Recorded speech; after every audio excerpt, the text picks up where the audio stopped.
Hello, I'm Charlie Worsham, your host for Mississippi on the Map, a podcast brought to you by Visit Mississippi.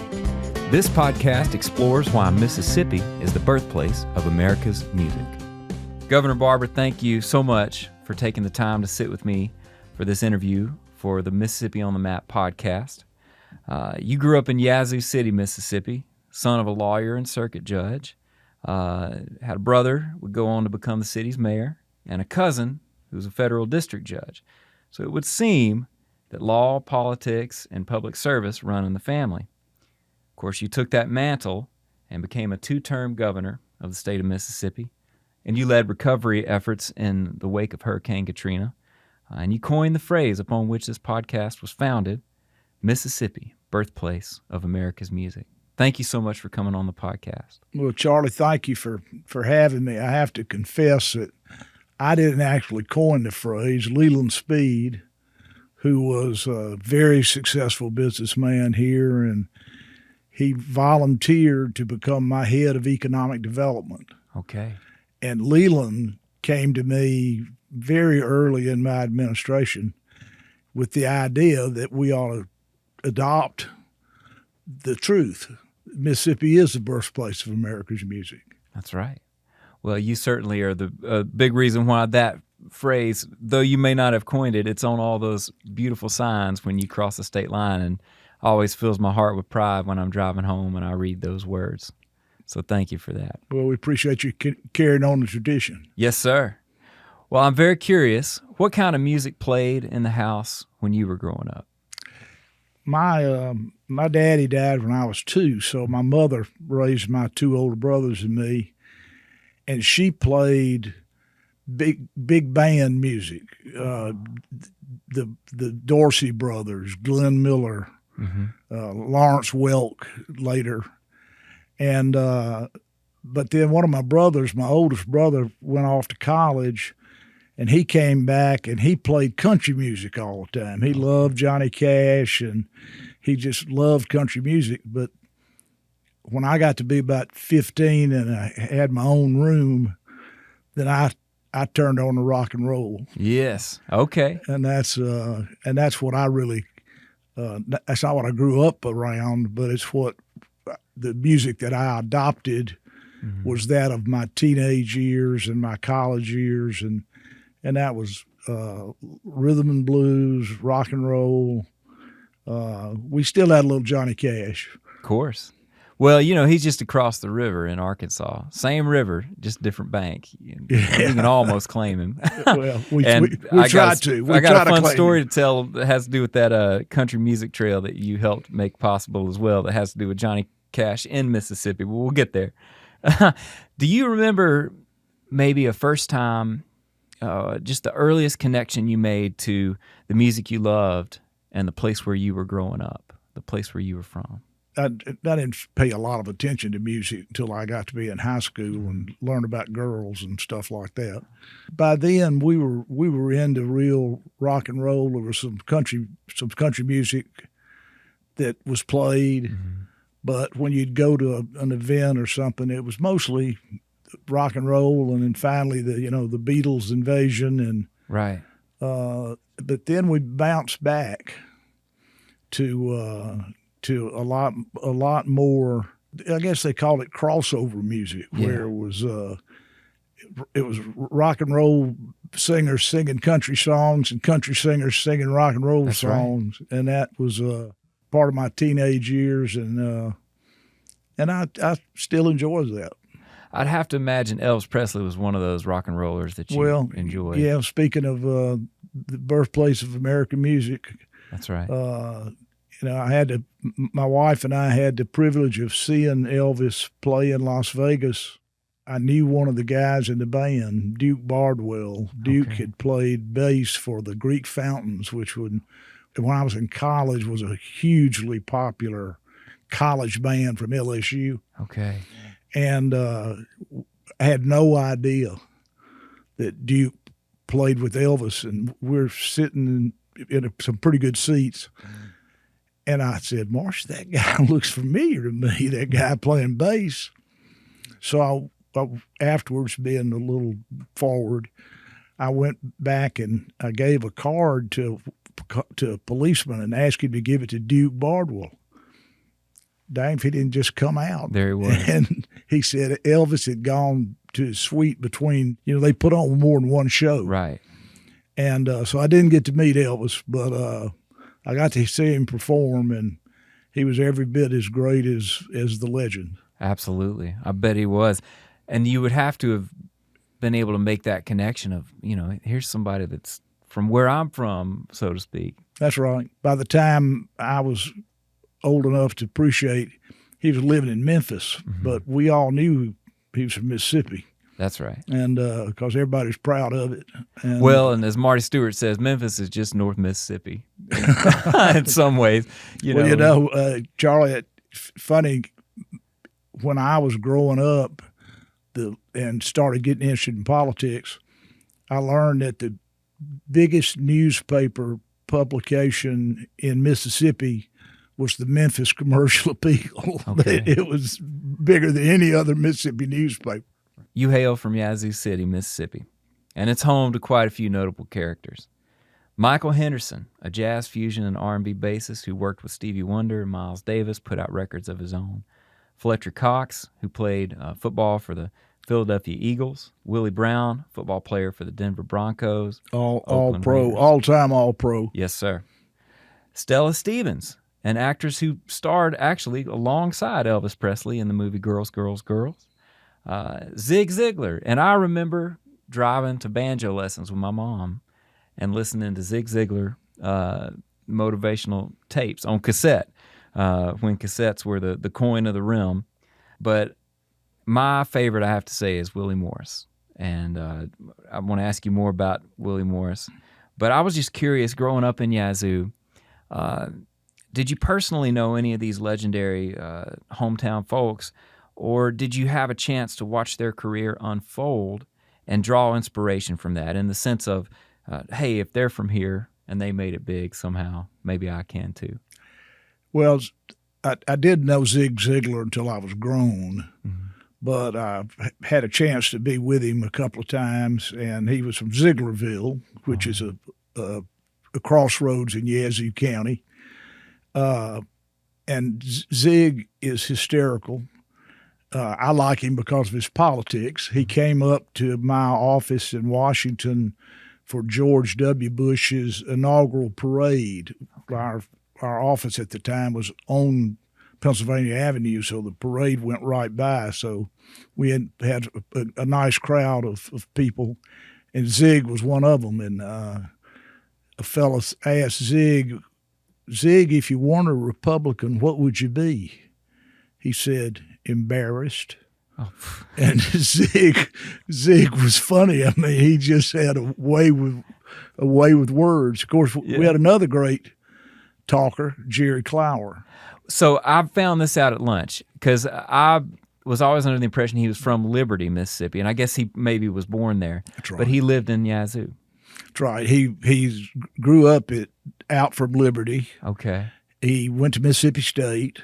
And then when he graduated from Mississippi State, he came to work at Mississippi Chemical Corporation as a fertilizer salesman. Okay. We used to say Jerry was the third funniest fertilizer salesman at Mississippi Chemical. He's just the only one that could tell jokes in mixed company. Right. And Jerry used to say that he never told a joke for money that he couldn't have told in Sunday school. Wow. And that's very true. But he was wickedly funny. And yes, he was. We had some other people that were pretty famous. You missed one football player, Gentle Ben Williams. Okay. Gentle Ben played defensive end for Buffalo for 10 years. Okay.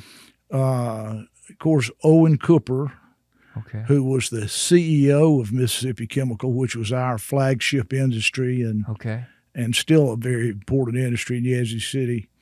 Mr. Cooper had children. One of his daughters was in my class, and so knew him very well.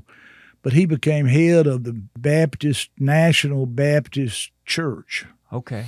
The organization. Right. And so he was quite famous in the religious world as well as a great businessman. Wow.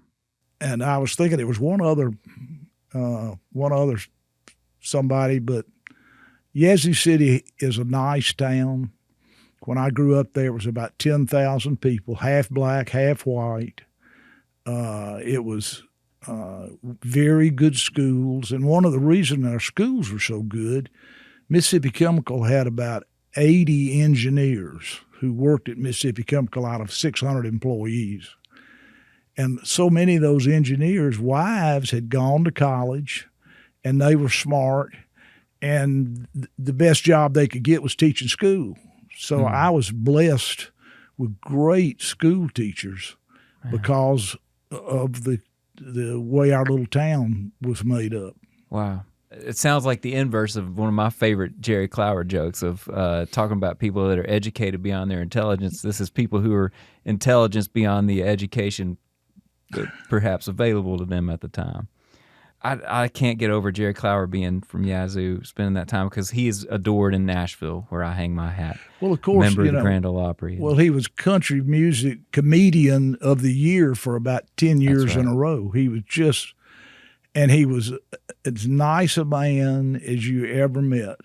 My family's law firm, you mentioned a bunch of lawyers in the Barbour family, and our family law firm represented Jerry, I'll never forget, he and my Uncle William, senior partner, my dad's little brother, went up to Nashville for Jerry to enter into a contract with somebody. And after the meeting was over and Jerry and Uncle William and everybody had signed, Uncle William said he told Jerry, you better hope these people are honest, because I don't know anything about what we just did. Yeah. And it worked out fine for Jerry. It worked out. That's good. Well, I said it before. I'll say it again. I have to admit, my favorite Yazooan is Willie Morris. And I was raised on Good Old Boy and the Witchy Yazoo and My Dog Skip. Willie was 11 years older than I. But we lived in the same neighborhood. We literally lived a block and a half from each other. Mm-hmm. And he lived next door to the Graber family, who had 4 boys. And then my family had 3 boys.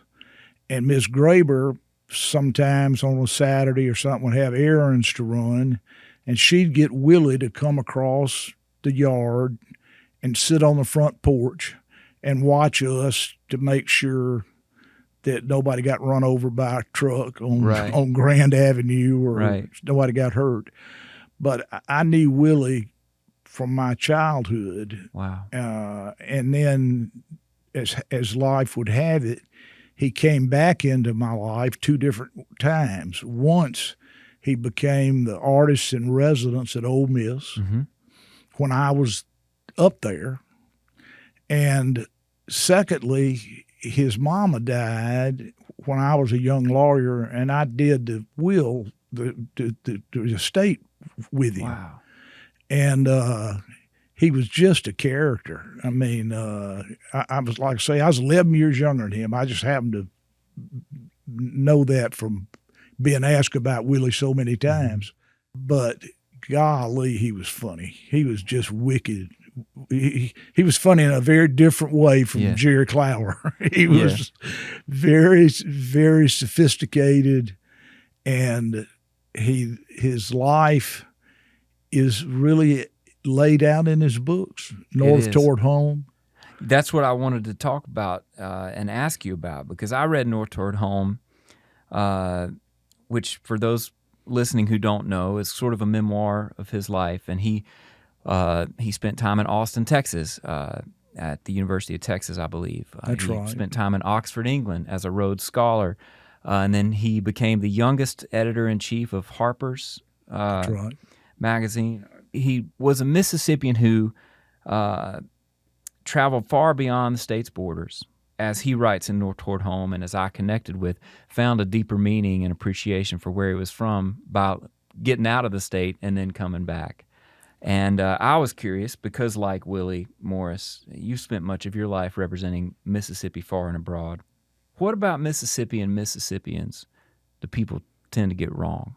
Well, because of the civil rights movement, and I mean, you go all the way back to the Civil War for when I'm old enough to remember when people still talked about the Civil War. In fact, when I was a junior at Yazoo High, everybody had to have a Civil War notebook in our American history class. We studied the Civil War, and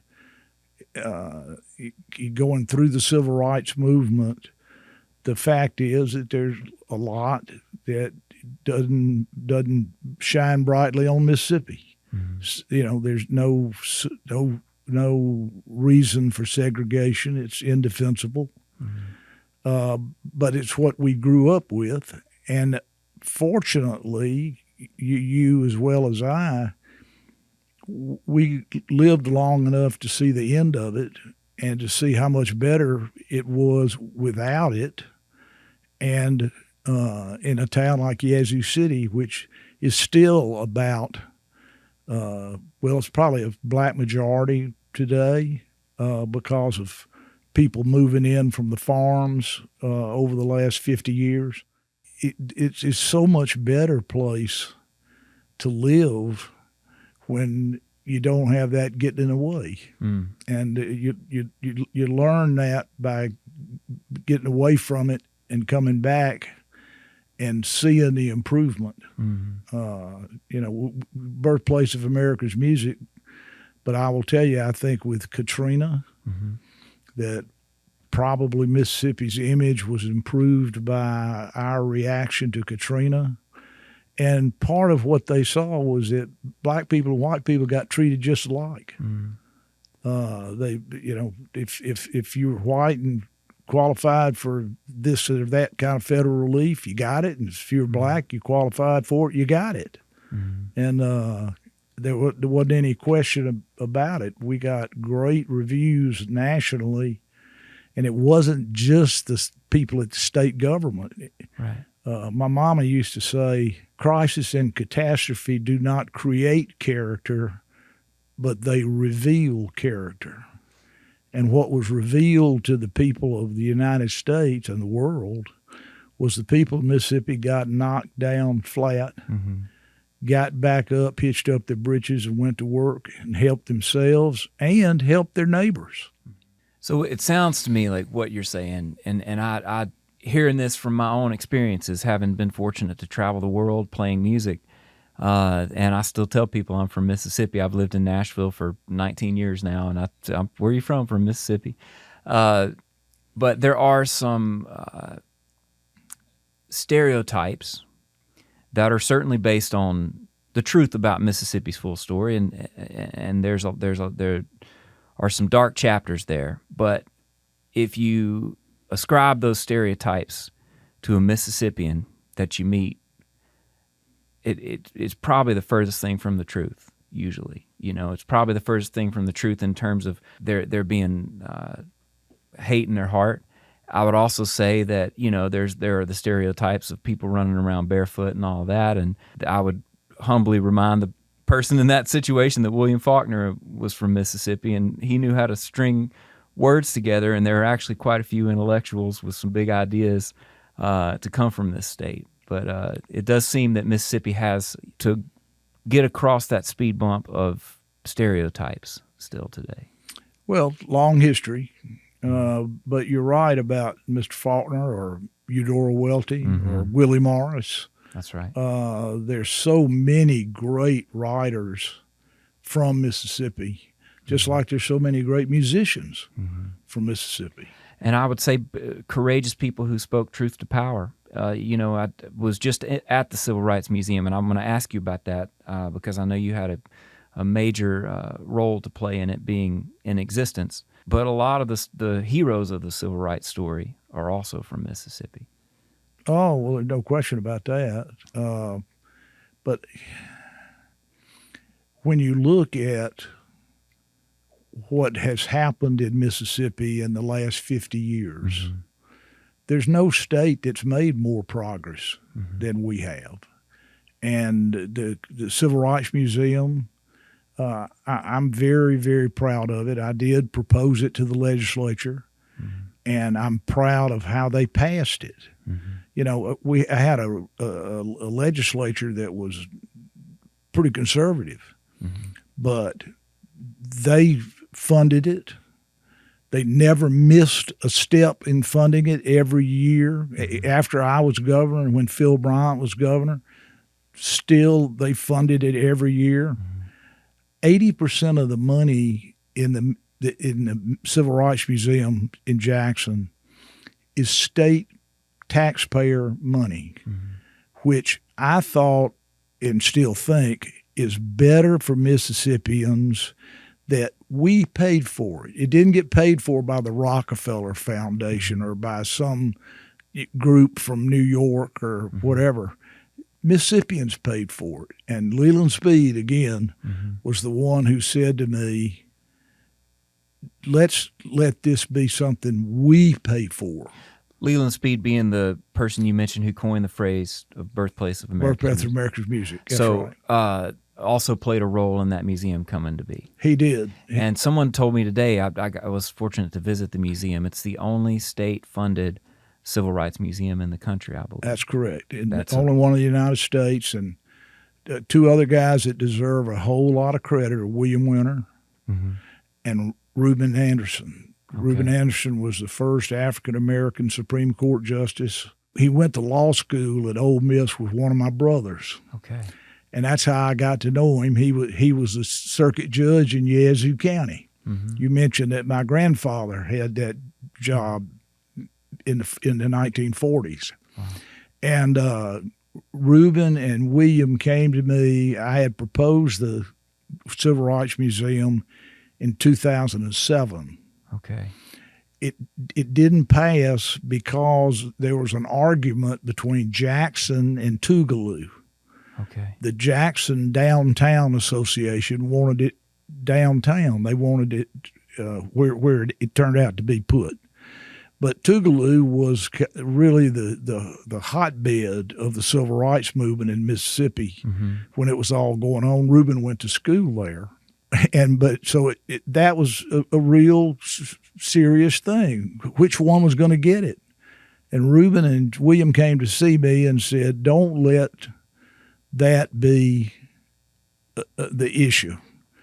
The place where the most people will get to see it and the place where it'll be the most heralded is if you put it in downtown Jackson and there is a block sitting there where they were going to put a Mississippi History Museum, not a Civil Rights Museum. So William said, let's tilt them both. Let's put them both there. This is William Winter? William Winter. Okay. Yeah, and so they actually make a T. The one's the Mississippi History Museum, and the other is the Civil Rights Museum. Yes, I was just there today, and it is a world-class facility, and I was just blown away. It pulls no punches in telling our story, and I was very in awe of being within those walls. I plan to bring my family to see it once our kids are old enough. I think it's something that they can be proud of, and it doesn't sugarcoat it. No, nor should it. It's powerful, and it tells the whole story. And as we were touring the exhibits today, the man's name escapes me. I will learn it. But he was one of the youngest to participate in the sit-ins and the freedom marches, and he's still there giving speeches and inspiring the next generation. And it was a pretty cool thing to see for a kid growing up in Grenada. Hezekiah Watkins, that's who I saw. He was standing in the middle of that beautiful rotunda, telling his story to a whole new generation. And you are so largely responsible for that museum taking place, Governor Barbour, and I want to thank you for that. Why is it so important for us to preserve the story of Mississippi, even those darkest chapters?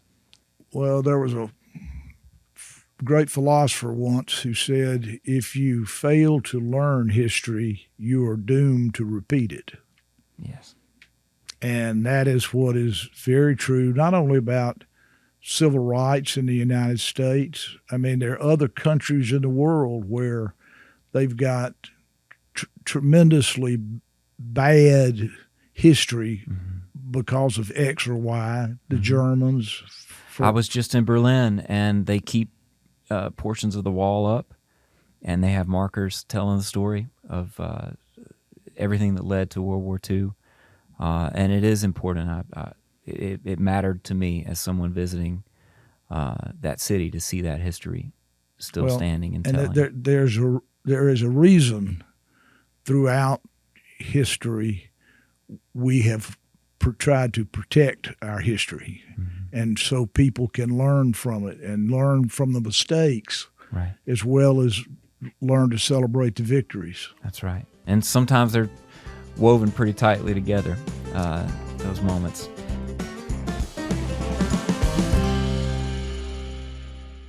It was right here in the Mississippi Delta where more than 100 years ago, Black sharecroppers and laborers gave America its own musical identity. Drawing on the sounds and traditions of their native Africa and the struggle of their American experience, the blues was born. This land was the epicenter of musical creativity, offering Saturday night liberation and salvation on Sunday morning. The sounds of Mississippi gave rise to gospel, gave country music its twang, gave R&B its soul, jazz its blue note, and rock and roll its king. If you love music, there's no better place to discover its roots and its future than in Mississippi, the birthplace of America's music. I did want to ask you about this Mississippi Country Music Trail, and I'm going to get into it a little backwards than I had planned, because I have to tell you about my particular favorite marker that y'all put up. But on the Mississippi Country Music Trail, there's a marker honoring Jim Weatherly, who wrote Midnight Train to Georgia, and who attended the University of Mississippi in the 60s. He was a star player on the Ole Miss football team in 1962, the same year that James Meredith desegregated the school. That September at the university saw riots and upheaval, even as the school's football team would go on to achieve a perfect 10-0 season. They won the SEC title and finished the season with a win against Arkansas in the 1963 Sugar Bowl. Knowing that you attended the University of Mississippi just a few years after Jim Weatherly's time there, I'd love if you could take me back to your years at Ole Miss, share your experience, perhaps through the lens of civil rights, and also I'm curious if your time at Ole Miss in the wake of desegregation was influential in your vision for that Civil Rights Museum. Meredith came in the fall of '62, and I came in the fall of '65. Okay. So Meredith had graduated by the time I was there, but the school was integrated by the time I was there. I'll never forget. I used to play baseball in the summers, and I played baseball for a Jackson team. And in the summer, I would go to Millsaps and take college courses in the morning and then play ball in the afternoon or at night. And so when I got to Ole Miss my freshman year, I didn't have to take freshman English. I'd already taken it. Okay. And so I was in sophomore lit, and I sat next to an African-American girl who just was sweet as she could be and nice. And after about a month, I figured out she'd lend me her notes and let me go copy them in the library and give them back to her, because I wouldn't say I was bad about going to class, but I wasn't a perfect attender. Okay. If you get my drift. And Verna Lee Bailey was her name, and she was from somewhere up in North Mississippi. She was great, and we had a very friendly relationship. And when I was in student government, I got to know the head of the Black Student Union very well, and stayed friends with him for years afterwards. He not living anymore, but race relations in Yazoo City were such that it wasn't that big a change for me. I mean, yes, the schools here were segregated, but yes, I had a lot of black friends, so I was very comfortable. It wasn't perfect. I got to be head of the concert committee in student government, so I brought in 6 shows a year and I had James Brown, I had Johnny Mathis, I had Dionne Warwick, I had the Mamas and the Papas. We had just super music, and the audience is, hundreds and hundreds and hundreds of people, just totally integrated. And when we had James Brown, the Black Student Union threatened to have a demonstration. And I said, why in the world are you going to have a demonstration when everybody wants to come see James Brown? Yeah. So they went back and talked about it and said, if you'll give us some good seating, we won't do it. And I said, okay. So there you go. Here, take this. But it wasn't, like I say, it wasn't perfect. Mm-hmm. But a lot had changed since 1962. Right. When I got there were only 5,200 students in the student body. Wow. Today's 27,000. Wow. Yeah. And that 5,200 was the smallest in several years. Attitudinally, I felt like I learned from it. I always felt that way as I entered college, that I was entering a bigger world, and there was an experience there to learn from, for sure. But I carried with me where I was from and the community I grew up in. And it sounds like the community you grew up in Yazoo, had figured out a few things for themselves beyond the letters on the law books of the day, or so to speak, which I admire that. I mentioned that country music trail, and I was speaking with Marty Stewart for this podcast not long ago, and he tells me that you are largely responsible for giving that green light so that we could have a country music trail, in addition to our blues trail. And, of course, it makes sense. The father of country music, Jimmie Rodgers, is from Mississippi, just like the king of rock and roll and the king of the blues are from Mississippi. Of course, Elvis Presley and B.B. King. My favorite marker on the country music trail that I was looking through tells a story of when Johnny Cash got arrested for picking wildflowers in the middle of the night in Starkville, Mississippi. And I know that because I played the flower picking festival some years later. He memorialized the tale in his song, Starkville City Jail. But I was curious if you could tell me a little bit more about how that country music trail came to be, and why is it so important that we have a country music trail in addition to the blues trail? And Mississippi gets credit for great writers. Mm-hmm. Eudora Welty and William Faulkner, and you can just go down. John Grisham, Willie Morris. Yeah, sure, John. But we never got the kind of credit we ought to have for the musicians that came out of here. I don't remember who. Somebody on my staff actually brought the idea to me, somebody that worked at economic development. Okay. And, of course, we had a part of our economic development was music. They said, why don't we try to do a country music trail? We'd already done the blues trail, mm-hmm. if I remember right. It fell together, and, of course, the Starkville City Jail is one of the markers, as you say, because mm-hmm. Johnny Cash, who would maybe drink a little more than he ought to, mm-hmm. After his show in Starkville at Mississippi State, went out and had a few, and ended up being found sitting in a lady's yard picking flowers, mm-hmm. and he wasn't like trying to get in or anything. He's just sitting there picking flowers. Yeah, maybe getting a bouquet for June to apologize. I got But there's a hotel in Jackson, the Westin, that has a photograph. I think it's kind of a fake photograph, mm-hmm. but it's clearly the image of Johnny Cash, and with his inmate number. Yeah, got a mugshot there. I love it. Got the mugshot. That's exactly right. Yeah. Johnny Cash may not have been from Mississippi, but this is where he comes to get his mugshots taken. Well, I'll tell you something, he was very nice. Yeah. And he and June Carter were married by then, and mm-hmm.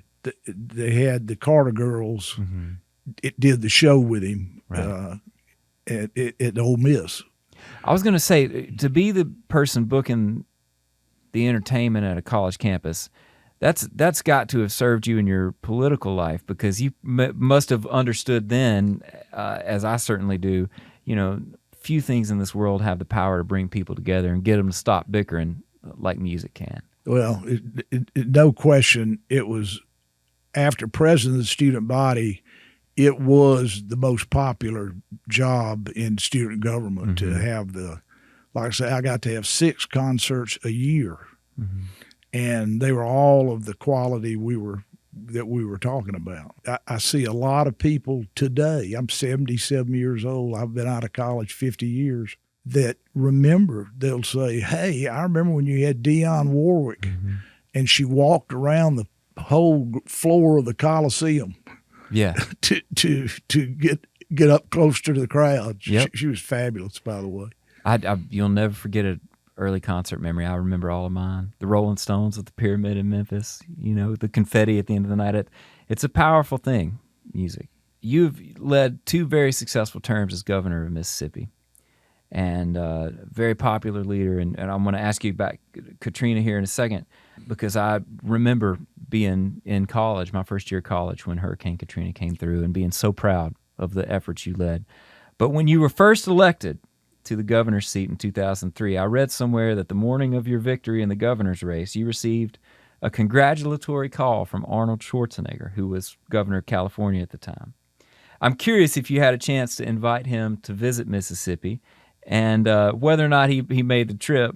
Where would you take him first on a tour of the state?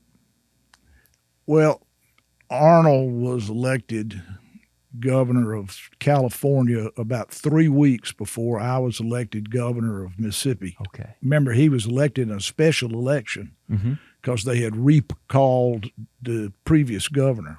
Right. And so Arnold, I'm crazy about Arnold, but mostly because we would speak together a lot, because we were the 2 newest Republican governors, and we'd be in Washington or in California, wherever. I never got him to come to, well, you know what? He may have come to Biloxi to the governor's conference in 2006. Okay. He might have, but I would always make fun of his accent. Right. And the first time we ever appeared together in Washington, I said to the crowd, this is the first time I've ever appeared in Washington and be the person with the second worst accent. and Arnold would just always make fun of that. I don't talk so bad like that. Yeah. I have a feeling he'd have fun in Mississippi.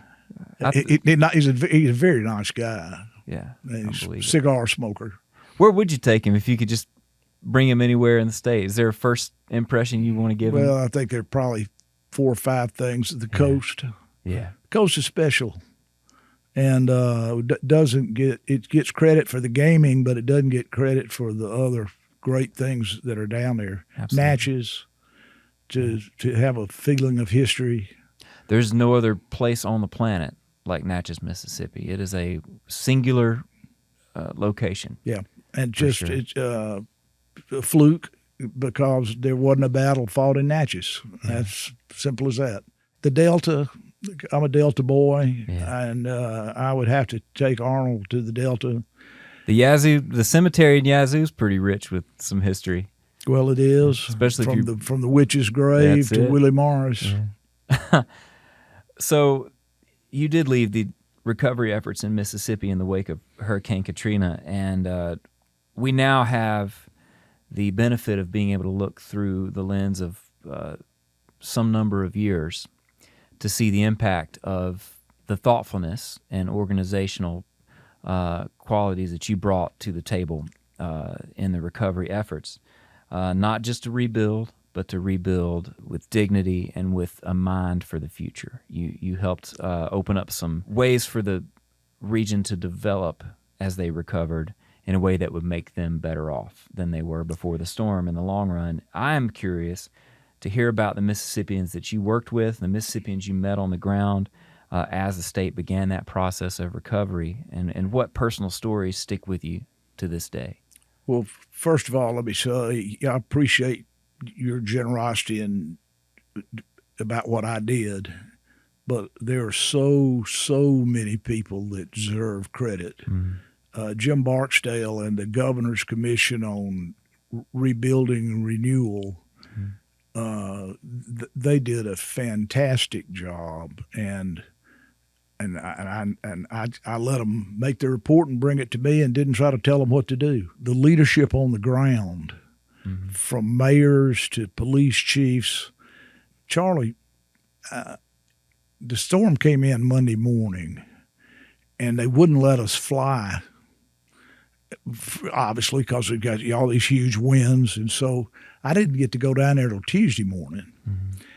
And when I flew over the coast, it looked like the hand of God had wiped away the coast, like an atomic weapon had gone off in the sound. I mean, it was utter obliteration. Some places back for 4 or 5 blocks, some places back for 4 or 5 miles. I'll never forget Bert Case, who used to be kind of the head TV reporter in news in Jackson for WLBT. We went in 3 helicopters, and I let the press have one of the helicopters so they could report accurately when they went back to their newspapers or TV stations. And Bert came up to me and asked with tears in his eyes, when you look down on all that debris, what were you worried about most? And I told him I was worried about how many bodies we're going to find up under all that debris. 259. In Louisiana, they had 1,700 or 1,800. Even though we bore the brunt of the storm and they had a rising water flood, within 2 days, we had come to a conclusion of how to proceed. Senator Cochran met with me that afternoon, and God bless him, he said, "You're going to know more about what needs to be done than anybody in Washington. You tell me what we need, and I'll try to get it." And he told me that many times over the next 4 years, but he did.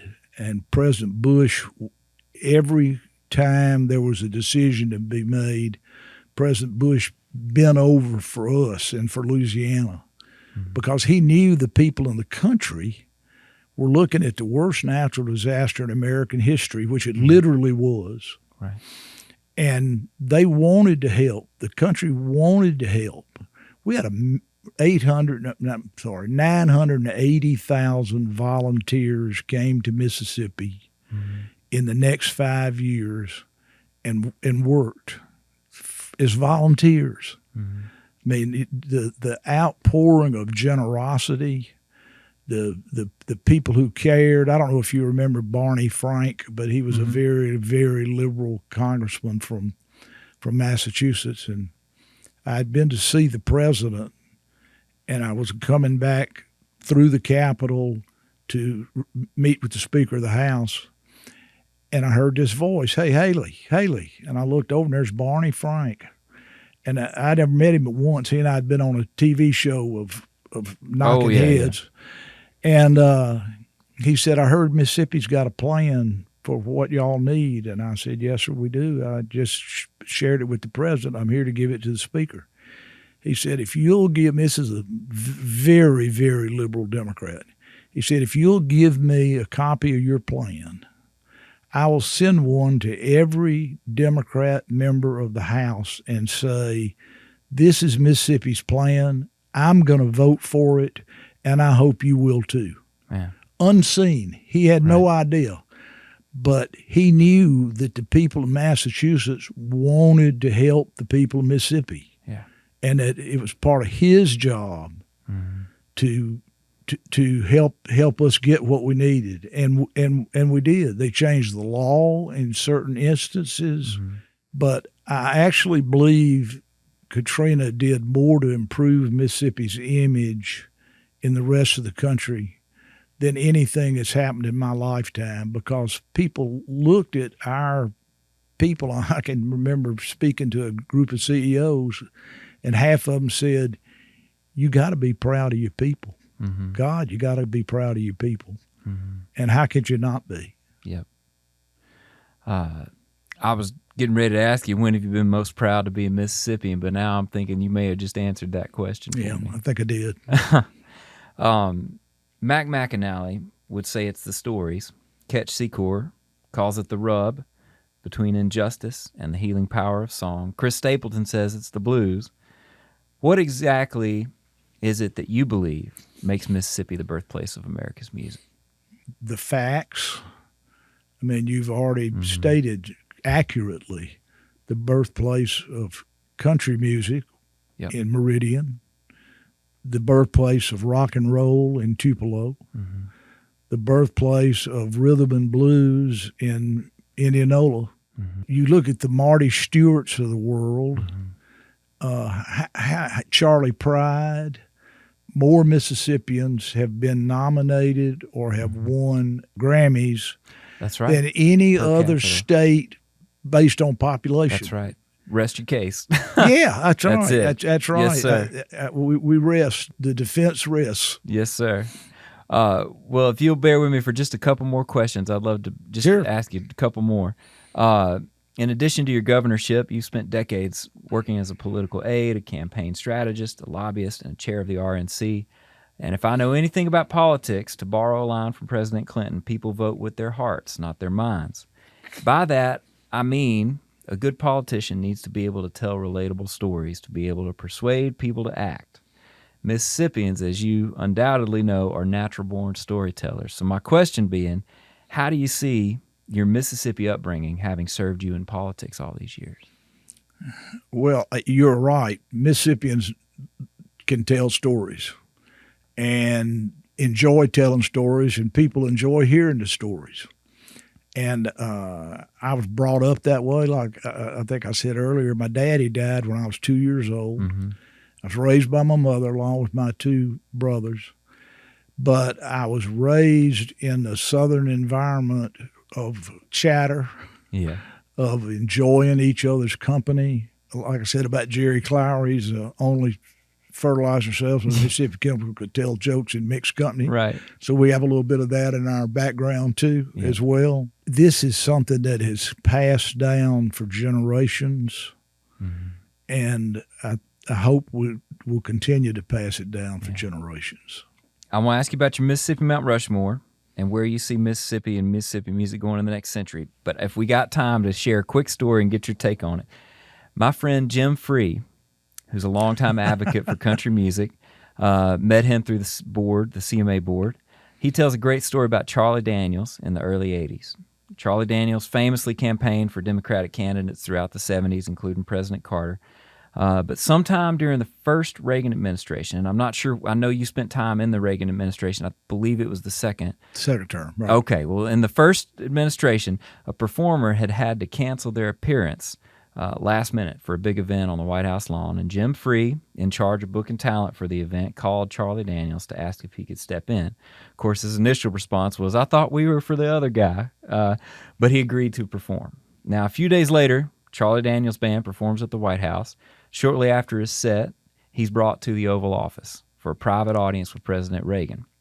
And while nobody will ever know what exactly the president said to Charlie Daniels in that moment, what we do know from the story is Charlie Daniels walked into the Oval Office that day a Democrat, and he walked out of the Oval Office a Republican. Now, my question is, President Reagan was not from Mississippi, nor was Charlie Daniels, but as someone who did work in his administration and who knows a thing or two about persuasion and reaching across the aisle, what insight might you have as to what happened in those 10 minutes or so between Charlie Daniels and President Reagan? I was political director of the White House for Ronald Reagan, so I was the chief political guy there in 1985 and 6. Ronald Reagan treated everybody like they were his peer. He treated me like I was his peer when I knew damn good and well I wasn't his peer. Okay. You know? Yeah. But he was nice to people. He could be firm, he could be tough, but he never was ugly to people. He never was haughty. He never was overbearing. That's the way I assume it's the way he grew up, and it stuck. And it was the American people could feel it. Reagan used to say that every election, there are millions of people who disagree with me on this or that, but they vote for me anyway. And because they realized he was for real. So something in there is maybe had to do with just being exposed to somebody that's that real. Yeah. Not all politicians are. Well, and you would know if you've had to negotiate a lot of deals over the years. Let's say, because it's a tough one, and I'll be honest with you, I can't settle. I have to settle on just a personal list of musical mentors. But if you had 4 slots for a Mississippi Mount Rushmore in the field of music, can you narrow it down to 4? It's tough for me. Well, I mean, 3 are obvious. One of them's the father of country music, one of them's the father of rock and roll, and the other's the father of rhythm and blues. All right, so we got B.B. King, Elvis Presley, and Jimmy Rogers. And either Marty Stewart or Charlie Pride. That's great. I think that's a great list. I just want to thank you so much for your time again, Governor Barbour, and for all of the life of public service you've given to Mississippians all these years, whether you were serving here in the state or beyond our borders. I know that you were always looking out for the people of your state. And I'm curious, before you go, where do you see Mississippi and Mississippi music going in the next century? I can't see any reason why Mississippi music wouldn't continue on the path that it's been on for almost a century. We're in a time of great change in the world, and part of it is technology, like AI, computers, and things that are, way over my head. But I think we are at a time where the change is coming faster, economically, socially, education-wise. I think we're about to see a major change in education that's going to put more emphasis on skills and less on degrees.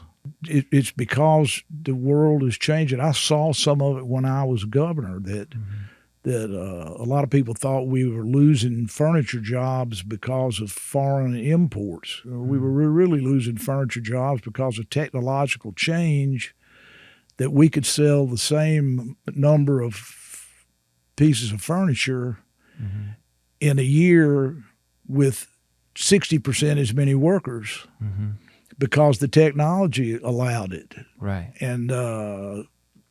And we've seen that go into more and more and more industries. Yeah. And Americans don't like change much.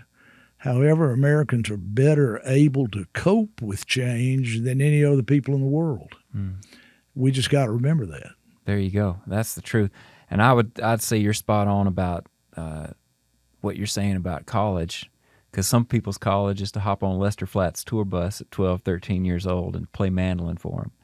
And some of our brightest talents don't fit into the grid of the system necessarily, the way that the system would have them. And I admire that open-minded take on where it could go. Thank you so much, Governor, for your time. Thank you, Charlie. Yes, sir. Mississippi on the Map is made possible by Visit Mississippi. Please like and subscribe wherever you get your podcasts to be the first to know about new episodes when they drop.